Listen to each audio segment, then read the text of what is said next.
विद्यार्थियों के लिए 5 महत्वपूर्ण बातें।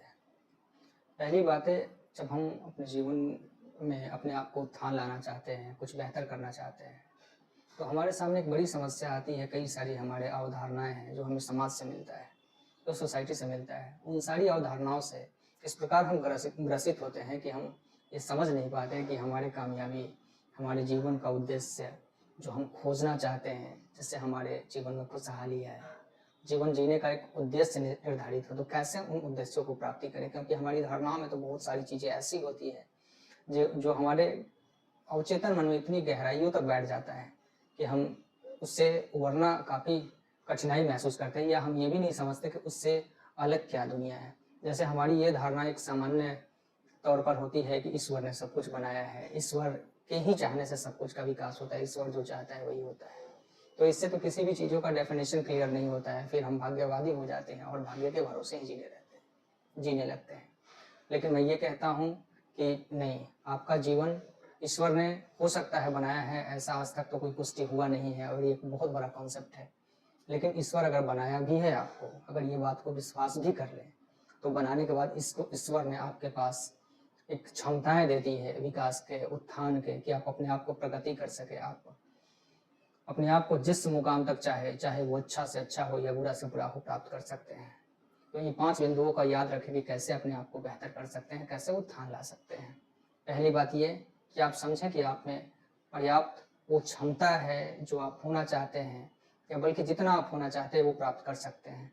कहते भी हैं कि व्यक्ति जो सोच सकता है वो कर सकता है। सबसे महत्वपूर्ण चीज़ ये है कि आप सोचना शुरू करिए कि आपको क्या करना है।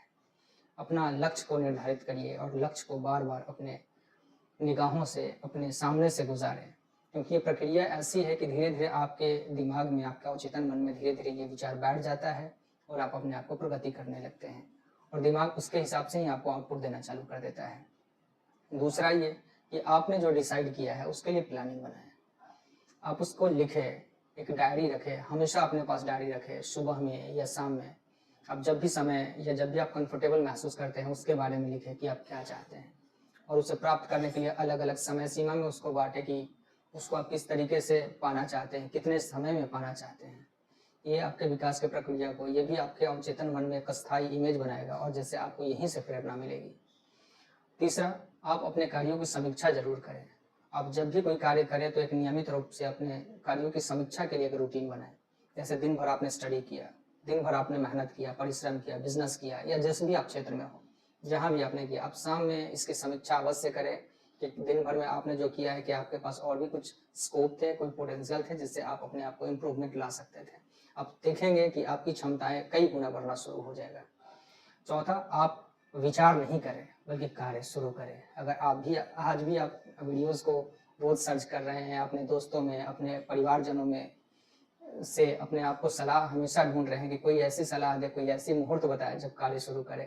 आप याद रखें, सबसे बेहतर कार्य शुरू करने का मुहूर्त अभी है। अगर आप कार्य शुरू नहीं कर पा रहे हैं और सिर्फ़ सपने देख रहे हैं, इसका तात्पर्य ये है कि आपका जीवन सपने देखने में जा रहा है। आप हर रोज़ कल के लिए टाल रहे हैं।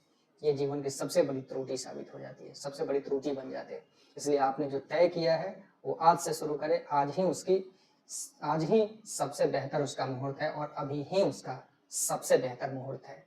और पाँचवीं और सबसे महत्वपूर्ण विचार ये कि आप अपने आप को हमेशा अपने आईने में देखें और सफलता और असफलता के जो पैरामीटर्स समाज के द्वारा दिया गया है कि सफलता का ये पैरामीटर्स है और असफलता ये है। सच पूछे तो सफलता और असफलता नाम की कोई चीज़ें एग्जिस्ट नहीं करती हैं। आपके पास जीवन में जो भी समय मिला है उस समय का आप सदुपयोग करें।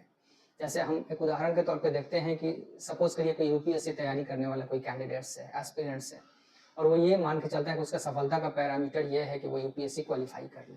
लेकिन यूपीएससी तो 22, 23, 24, 25 साल की उम्र में क्वालीफाई किया था, क्या जीवन का वो अंतिम पड़ाव है?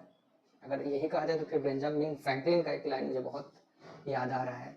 उनका स्पष्ट कहना है कि कई लोग तो मर जाते हैं 25 की उम्र में, बस दफनाते हैं उसको 75 की उम्र में।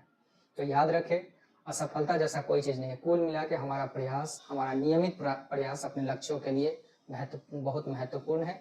इसलिए आजीवन प्रयास करें, अलग-अलग क्षेत्रों में प्रयास करें, और जो आपका मेहनत है उसी का परिणाम प्रतिदिन आपको मेहनत के अनुपात में मिलता है। अब उसी को आप सफलता मान सकते हैं, प्रगति मान सकते हैं।